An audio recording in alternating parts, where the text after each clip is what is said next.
आज की यह कहानी सिर्फ एक कहानी नहीं, बल्कि एक कड़वी सच्चाई है जो कई घरों की चार दीवारों के पीछे छुपी होती है।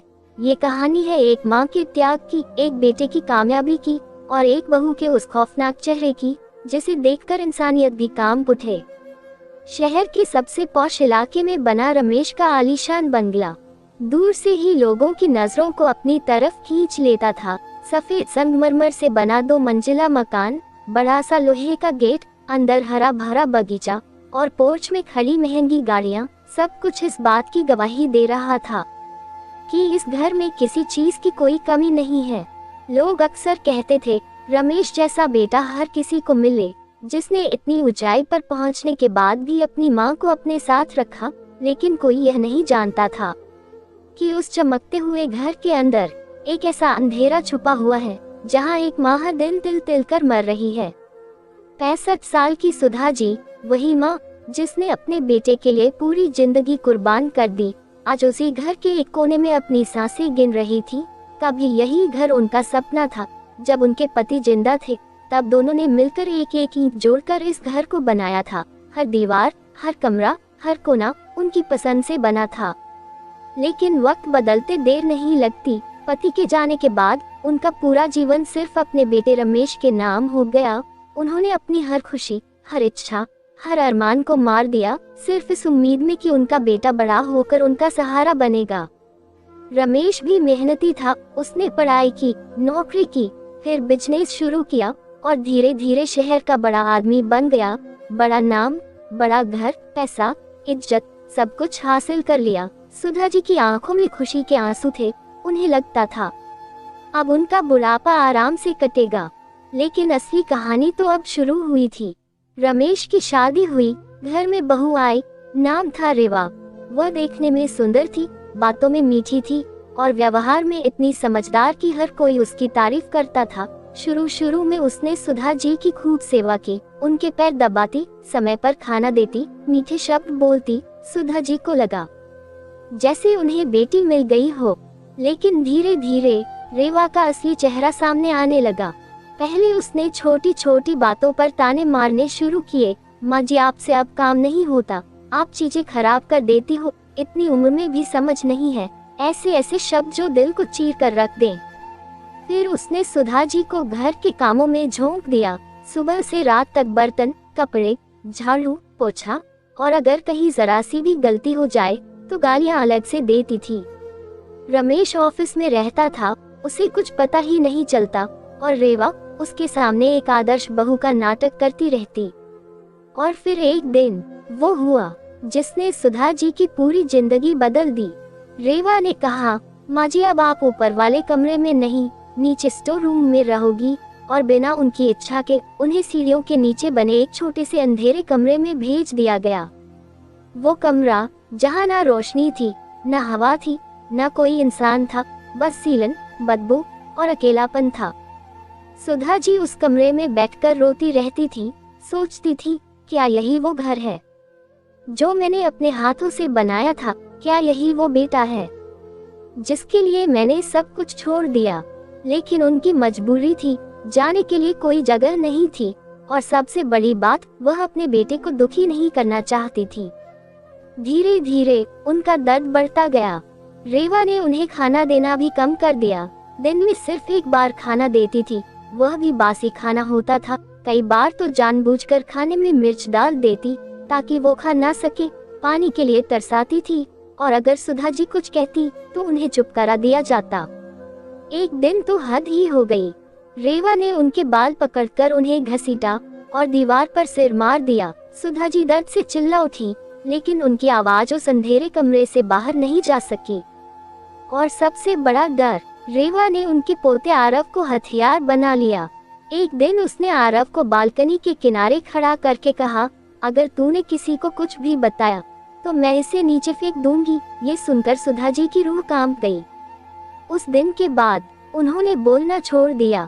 उन्होंने अपने दर्द को अंदर ही अंदर दबा लिया, हर जुल्म सहना शुरू कर दिया, सिर्फ अपने पोते की जान बचाने के लिए।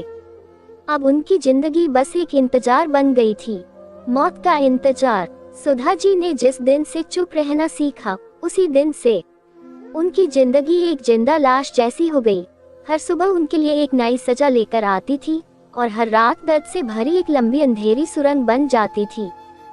सुबह जैसे ही रमेश ऑफिस के लिए निकलता, घर का माहौल बदल जाता। दरवाजा बंद होते ही रेवा के चेहरे की मीठी मुस्कान गायब हो जाती और उसकी आंखों में एक खतरनाक ठंडापन उतर आता, जैसे अब कोई रोकने वाला नहीं है। वह सीधे सीढ़ियों के नीचे बने उस अंधेरे कमरे की तरफ जाती जहां सुधा जी सिकुड़ कर बैठी होती थी। उठो, काम करना है। उसकी आवाज में आदेश नहीं, जहर होता था। सुधा जी कांपते हुए उठती। उनके घुटने दर्द से जवाब दे चुके थे, शरीर कमजोर हो चुका था, लेकिन मजबूरी इतनी बड़ी थी कि वह हर दर्द को दबाकर काम में लग जाती थी। बर्तन धोते धोते उनके हाथ कांपते, कई बार प्लेट गिर जाती और बस इतनी सी बात पर रेवा आग बबूला हो जाती। तुमसे कुछ नहीं होता, मुफ्त की रोटी तोड़ती हो, और फिर गालियों की बौछार शुरू हो जाती। धीरे धीरे जुल्म और बढ़ता गया। अब खाना भी सजा बन गया था। दिन में सिर्फ एक बार खाना मिलता, वह भी ठंडा, बासी। कई बार जानबूझकर उसमें इतनी मिर्च डाल दी जाती कि एक निवाला भी मुंह में नहीं रखा जा सके। सुधा जी पानी के लिए हाथ जोड़ती, लेकिन रेवा उनके सामने ही पानी गिरा देती और हंसती रहती।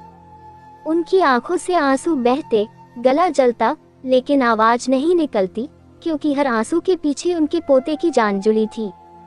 एक दिन ठंड अपने चरम पर थी। दिसंबर की सर्दी हड्डियों को चीर रही थी। पूरे घर में हीटर चल रहा था, लेकिन सुधा जी के हिस्से में सिर्फ ठंडा फर्श आया।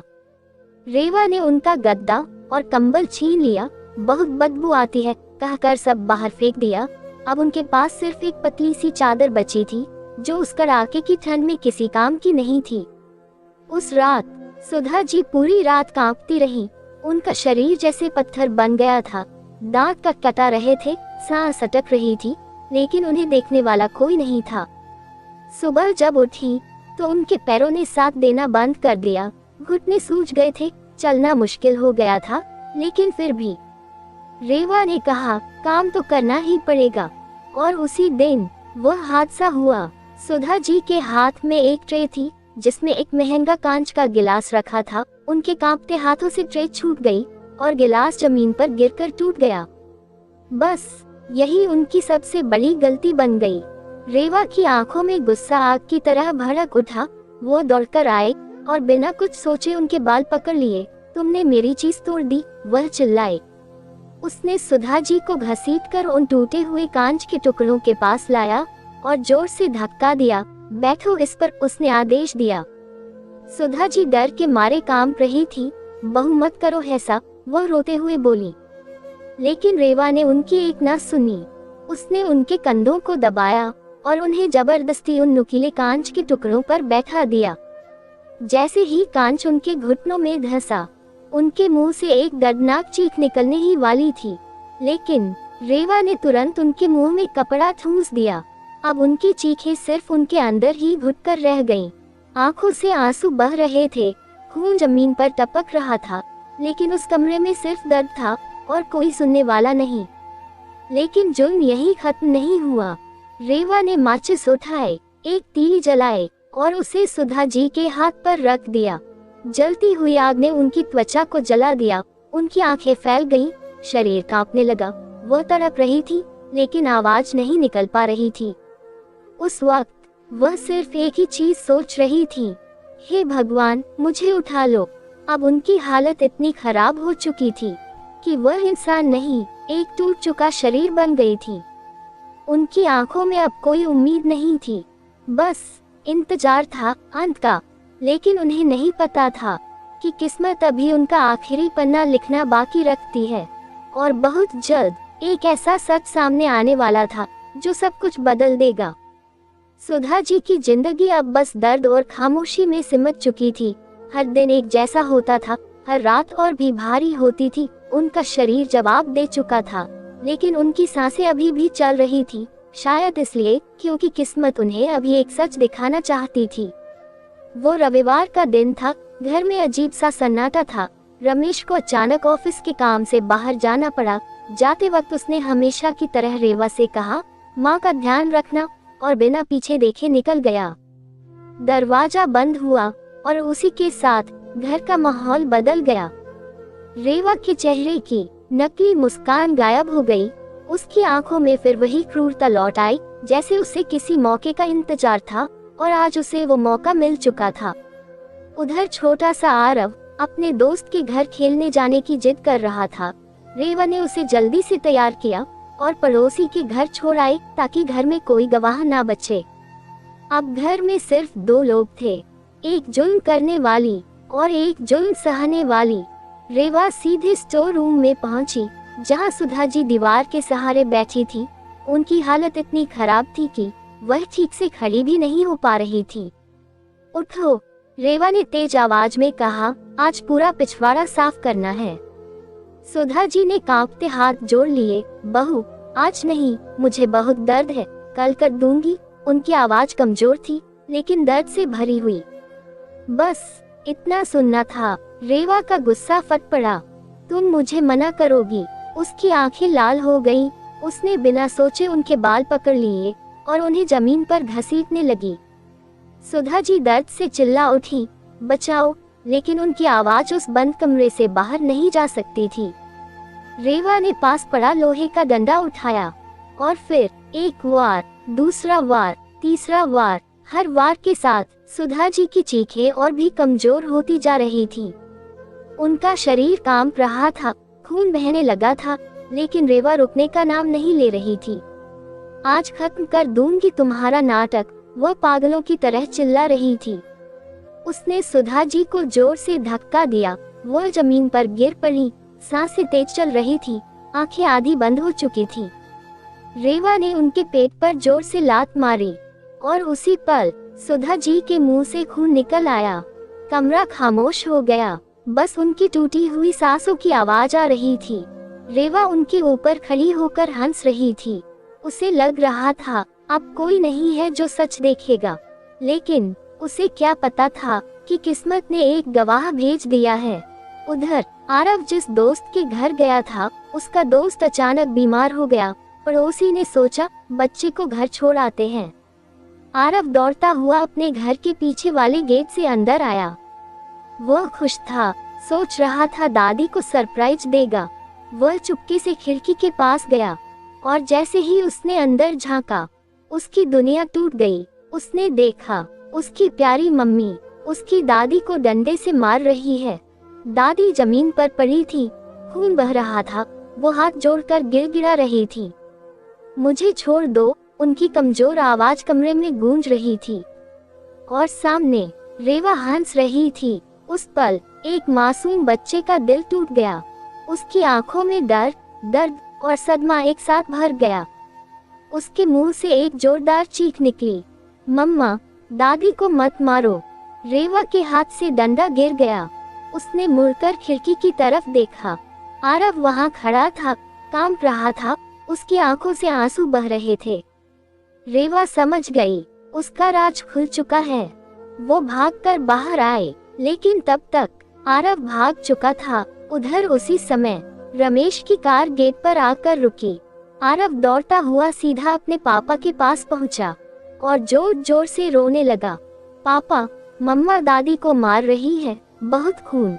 रमेश के पैरों तले जमीन खिसक गई। उसका दिल जोर जोर से धड़कने लगा। वो बिना कुछ सोचे आरव को लेकर घर के अंदर दौड़ा और जैसे ही उसने वो कमरा खोला, उसकी पूरी दुनिया बिखर गई। उसकी माँ, जिसने उसे जन्म दिया, खून से लथपथ जमीन पर पड़ी थी। उसके हाथ कांपने लगे, आंखों से आंसू बहने लगे और पहली बार उसे अपनी सबसे बड़ी गलती समझ आई कि उसने कभी सच जानने की कोशिश ही नहीं की। उस दिन एक बेटे की आंखें खुल गईं और एक बहू का सच पूरी तरह सामने आ गया। उस दिन के बाद सब कुछ बदल चुका था। जिस घर में सालों से सन्नाटा था, वहां अब पुलिस की गाड़ियों के सायरन गूंज रहे थे। लोग इकट्ठा हो गए थे, पड़ोसी कानाफूसी कर रहे थे और उस आलीशान घर का असली चेहरा अब सबके सामने आ चुका था। सुधा जी को स्ट्रेचर पर बाहर लाया गया। उनका शरीर खून से लथपथ था। हाथों में जले के निशान थे, पैरों में कांच के घाव थे और चेहरे पर दर्द की लकीरें थी। उन्हें देखकर हर किसी की आंखें नम हो गईं। रमेश वही खड़ा था, पत्थर बनकर, उसकी आंखों से आंसू रुक नहीं रहे थे। उसे खुद पर शर्म आ रही थी कि उसकी माँ उसके ही घर में इतने सालों तक जुल्म सहती रही और उसे पता तक नहीं चला। उसी समय रमेश ने फैसला कर लिया, अब सच छुपेगा नहीं। उसने वहीं खड़े खड़े पुलिस को सब बताया और अपनी ही पत्नी रेवा के खिलाफ शिकायत दर्ज करवाई। रेवा को उसी दिन गिरफ्तार कर लिया गया, लेकिन उसके चेहरे पर डर कम और घमंड ज्यादा था। उसे यकीन था पैसे और चालाकी से वह बच जाएगी। दिन बीतते गए, मामला कोर्ट में पहुंचा और वो दिन आ गया जब सच और झूठ आमने सामने खड़े थे। अदालत का कमरा भरा हुआ था। हर किसी की नजर इस केस पर थी, क्योंकि ये सिर्फ एक केस नहीं था, ये इंसानियत का सवाल था। रेवा के पास शहर का सबसे बड़ा वकील था, चालाक, तेज और झूठ को सच बनाने में माहिर। जैसे ही केस शुरू हुआ, वकील खड़ा हुआ और उसने कहानी को पलटने की कोशिश की। योर ऑनर, उसने कहा, यह एक साजिश है। मेरी मुवक्किल एक आदर्श बहू है। उसने अपनी सास की सेवा की है। उसने आगे कहा, सुधा जी बूढ़ी हैं, उन्हें भूलने की बीमारी है, वो खुद गिर जाती हैं। उसने हर जख्म का अलग बहाना बना दिया। ये चोट गिरने से हुई है, ये जलना गलती से हो गया है, ये सब भ्रम है। कोर्ट में कुछ पल के लिए सन्नाटा छा गया। रमेश की आंखों में डर था। उसे लगा कहीं सच हार ना जाए, क्योंकि कोई गवाह नहीं था, कमरे में कोई कैमरा नहीं था, कोई नौकर नहीं था और सुधा जी बोल भी नहीं पा रही थी। उनकी आवाज खत्म हो चुकी थी। रेवा कटघरे में खड़ी थी, नकली आंसू बहा रही थी और अंदर ही अंदर मुस्कुरा रही थी। उसे लग रहा था वो फिर बच जाएगी, लेकिन उसी वक्त सरकारी वकील खड़ा हुआ और उसकी एक बात ने पूरे कोर्ट का माहौल बदल दिया। योर ऑनर, उसने कहा, इस केस में एक गवाह है। पूरा कोर्ट चौंक गया। दरवाजा खुला और अंदर आया एक छोटा सा बच्चा, 6 साल का आरव। उसके छोटे छोटे कदम कांप रहे थे, आंखों में डर था लेकिन दिल में सच। रमेश उसका हाथ पकड़े हुए था। रेवा का चेहरा सफेद पड़ गया। उसे समझ आ गया, अब सब खत्म। आरव को एक स्टूल पर खड़ा किया गया। जज ने प्यार से पूछा, बेटा डरो मत, जो देखा वो बताओ। आरव ने पहले अपनी माँ की तरफ देखा। रेवा उसे घूर रही थी, जैसे कह रही हो कुछ मत बोलना। आरव डर गया, वो पापा से चिपक गया। लेकिन तभी उसकी नजर अपनी दादी पर पड़ी, व्हीलचेयर पर बैठी, पट्टियों में लिपटी, टूटी हुई। उस पल उसके अंदर का डर खत्म हो गया। उसकी आंखों में आंसू आ गए और उसने बोलना शुरू किया। जज अंकल, उसकी आवाज कांप रही थी, मेरी मम्मा बहुत गंदी है। पूरा कोर्ट सन रह गया। उस दिन मैंने देखा, मम्मा दादी को डंडे से मार रही थी। दादी रो रही थी, खून निकल रहा था। हर शब्द के साथ सच सामने आ रहा था। आरव रोते रोते बोलता गया। मम्मा ने दादी को कांच पर बैठाया, उनके हाथ जलाए, खाना नहीं देती थी। कोर्ट में बैठे लोगों की आंखें नम हो गईं। रेवा का वकील बीच में बोला, ये बच्चा है, इसे सिखाया गया है। लेकिन जज गुस्से में आ गए। चुप रहिए, उन्होंने हथौड़ा मारते हुए कहा। आरव ने आखिरी बात कही, मम्मा ने दादी को डराया था, अगर बताया तो मुझे मार देगी। और फिर वो जोर जोर से रोने लगा। उसकी आवाज सीधे दिल में उतर रही थी। कोर्ट में सन्नाटा छा गया। जज की आंखों में भी आंसू आ गए। अब सच जीत चुका था। अदालत में सन्नाटा छाया हुआ था। आरव की मासूम आवाज अभी भी सबके कानों में गूंज रही थी। हर इंसान की आंखें नम थी और हर दिल अंदर से हिल चुका था। रेवा अब कटघरे में खड़ी कांप रही थी। उसका घमंड, उसकी चालाकी, सब खत्म हो चुका था। जो औरत अभी तक खुद को बचा रही थी, अब उसकी आंखों में डर साफ दिखाई दे रहा था। रमेश नीचे सिर झुकाए खड़ा था। उसे खुद से नफरत हो रही थी। उसे लग रहा था कि वो सबसे बड़ा अपराधी है, क्योंकि उसने अपनी ही माँ की पीड़ा कभी देखी ही नहीं। जज साहब ने अपनी फाइल बंद की। पूरा कोर्ट उनकी तरफ देखने लगा। फैसला आने वाला था। कुछ सेकंड के लिए पूरा माहौल रुक गया। फिर जज ने बोलना शुरू किया, ये सिर्फ एक केस नहीं है, ये इंसानियत पर लगा दाग है। उनकी आवाज भारी थी, लेकिन हर शब्द में सच्चाई थी। एक बहू द्वारा अपनी ही सास पर इतना अमानवीय अत्याचार और एक मासूम बच्चे को डराकर चुप कराना, ये समाज के लिए बेहद खतरनाक है। जज ने आगे कहा, कोर्ट सभी सबूतों और गवाहों को ध्यान में रखते हुए आरोपी रेवा को दोषी ठहराता है। पूरा कोर्ट खामोश था और फिर वो शब्द आए, आरोपी को 10 साल की कठोर कारावास की सजा सुनाई जाती है। बस इतना सुनते ही रेवा के पैरों तले जमीन खिसक गई। वो जोर जोर से चिल्लाने लगी, नहीं नहीं, मुझे माफ कर दो।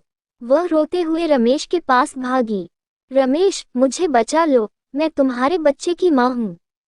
लेकिन इस बार रमेश ने उसकी तरफ देखा भी नहीं। उसकी आंखों में सिर्फ नफरत थी और उसने अपना चेहरा घुमा लिया। पुलिस आगे आए, रेवा के हाथों में हथकड़ी लगाए और उसे घसीटते हुए ले गई। उसकी चीखें धीरे धीरे दूर होती गईं और एक राक्षसी कहानी का अंत हो गया। अदालत खाली होने लगी। रमेश धीरे धीरे अपनी माँ के पास गया और उनके पैरों में गिर पड़ा। माँ, मुझे माफ कर दो। वो जोर जोर से रो रहा था। मैं अंधा हो गया था, मैं तुम्हारा दर्द नहीं देख पाया। सुधा जी कुछ बोल नहीं पा रही थी, लेकिन एक माँ कभी नाराज नहीं रहती। उनके कांपते हाथ धीरे से उठे और उन्होंने रमेश के सिर पर रख दिए। वो स्पर्श माफी से भी बड़ा था। आरव भी दौड़कर अपनी दादी से लिपट गया। तीनों रो रहे थे, लेकिन इस बार ये आंसू दर्द के नहीं, सुकून के थे। कुछ समय बाद सुधा जी को उसी घर में वापस लाया गया, लेकिन इस बार वह सीढ़ियों के नीचे वाले अंधेरे कमरे में नहीं, बल्कि घर के सबसे बड़े कमरे में, सम्मान के साथ। अब रमेश हर पल उनका ध्यान रखता था, एक पल के लिए भी उन्हें अकेला नहीं छोड़ता था। उसने ठान लिया था, अब माँ की आंखों में कभी आंसू नहीं आने देगा। घर बदल चुका था, रिश्ते बदल चुके थे और सबसे बड़ी बात, सच जीत चुका था। लेकिन उस घर की दीवारें आज भी उस दर्द की गवाह हैं। और वह मासूम आवाज, जज अंकल, मेरी मम्मा राक्षस है, आज भी हर दिल को हिला देती है। तो दोस्तों, अगर कहानी पसंद आए हो तो वीडियो को लाइक करें, चैनल को सब्सक्राइब करें और अपनी राय कमेंट में जरूर बताएं।